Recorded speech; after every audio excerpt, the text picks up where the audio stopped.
Focus sur l'œuvre de Marjolijn Dijkman, Mirror World. Mirror World est une installation lumineuse sculpturale composée d'un miroir magique japonais, le Makyo, doté d'une carte solaire contenant les coordonnées de notre système solaire, cachée à l'intérieur de la surface et montée sur un trépied en métal spécialement conçu. Les coordonnées ne sont révélées que lorsque le miroir est éclairé par la lumière directe dans le reflet sur le mur. L'œuvre fait s'entremêler différentes conceptions historiques et contemporaines sur la façon de transmettre des messages, notamment aux civilisations extraterrestres intelligentes, et associe des techniques et des connaissances de différentes cultures. Elle fait singulièrement référence à l'utilisation des héliographes, outils permettant de calculer le taux d'ensoleillement et forme archétypale des moyens de communication à distance, utilisés pour la signalisation afin de révéler une présence ou demander du secours. Le miroir magique, quant à lui, sur lequel on ne peut apercevoir aucun dessin ni aucune aspérité, fait écho à certaines croyances liées à l'adoration d'une forme supérieure d'intelligence ou d'un dieu solaire, mais aussi aux moyens de dissimuler les symboles de croyances prohibées des peuples, comme il a été utilisé par exemple par les chrétiens censurés au début des siècles au Japon. La tension centrale dans l'évolution des modes de communication vers un nouveau monde est centrée sur l'idée que révéler des informations propres à soi présente le danger d'exposer une vulnérabilité.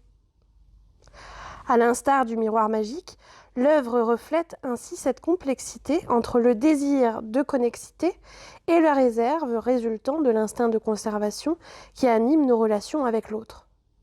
Son inspiration initiale, la carte de localisation solaire développée par Frank Drake dans les années 1970 pour les sondes Pioneer,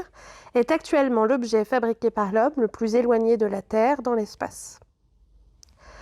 La carte de localisation solaire est une carte qui montre la position de notre Soleil par rapport à certains points de repère astronomiques appelés pulsars et sert ainsi à décrire les coordonnées de notre planète d'un point de vue extérieur à notre galaxie.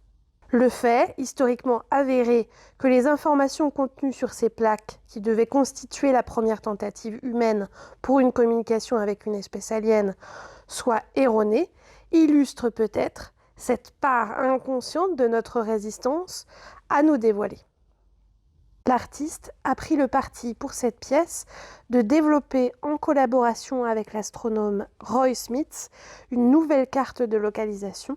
et d'utiliser les informations actuelles sur les pulsars nouvellement découverts, pantomimant un effort contemporain de prise de contact extraterrestre réussi. Cette œuvre, conjuguant la capacité de cacher et de révéler, déploie essentiellement le pouvoir de refléter notre propre image lorsque nous recherchons de plus près le signe d'une civilisation étrangère ou la satisfaction de nos ambitions pantopiques.